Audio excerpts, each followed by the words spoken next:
本期嘉宾王亚军，首都儿科研究所附属儿童医院呼吸科主治医师。如何给宝宝选择止咳糖浆？那么首先大家要明确，咳嗽对于我们身体到底是一个好事儿还是坏事儿？咳嗽实际上是我们身体对于外界刺激物的一个正常的一个反应。那么当然它可以在疾病的状态下发生。那么比如说我们外界的气管呛入了一些异物，那么我们的身体就会出现咳嗽的症状。那么这个咳嗽的症状实际上是对我们身体的一个保护。所以我们对于咳嗽来讲，一定要辨别清楚，它并不是一个有害的东西。那么实际上咳嗽，绝大部分上呼吸道感染的孩子都会伴随有咳嗽的症状。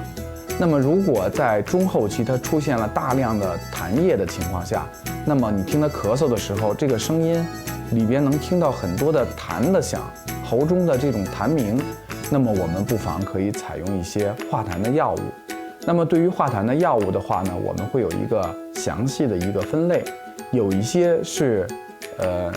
降低它痰液粘稠度的，那么有一些是让它刺激更多更好排痰的，有一些是这个恶心性的止咳药。那么这方面的知识的话呢，我相信还是要请教一些比较专业的医生，这样比较好一些。通常来讲的话呢，止咳药物没有一个特别明显或者是特别严格的一个年龄界限，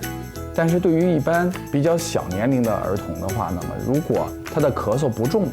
一天就咳嗽几声，那么这种情况的话呢，这种咳嗽又没有影响到他的正常的一个玩耍呀、夜间的睡眠呀，他的精神状态又很好，就不一定需要给他用一个特别强烈的一个止咳药物。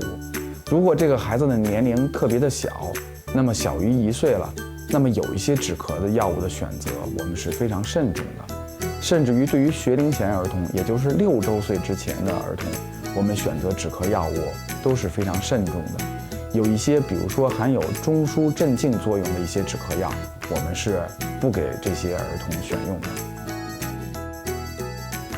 咳嗽时的饮食如何注意？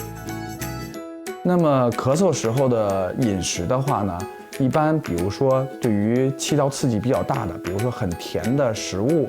那么或者是有一些刺激性的一些食物，或者是它的这个味道比较浓重的一些食物，我们是不建议他去吃的。那么实际上的话呢，中医对这方面的经验可能更多。一般中医的医生可能会提到一个词，叫做肺与大肠相表里。那么这种情况什么意思呢？那么我们的肺主外，大肠呢可以主内，可以粗略的这样理解。我们如果吃了一些容易上火、容易引起大便干燥的一些食物的话，那这个时候往往会加重咳嗽的症状。你比如说吃一些热量比较高的食物，或者一些比较热性比较重的水果，那么可能都会造成一个咳嗽症状的加重。那么这个时候的饮食还是要以清淡，多吃一些新鲜的蔬菜水果，富含维生素的为主，可以多喝水。这样的话呢，尽量的让我们的身体呢不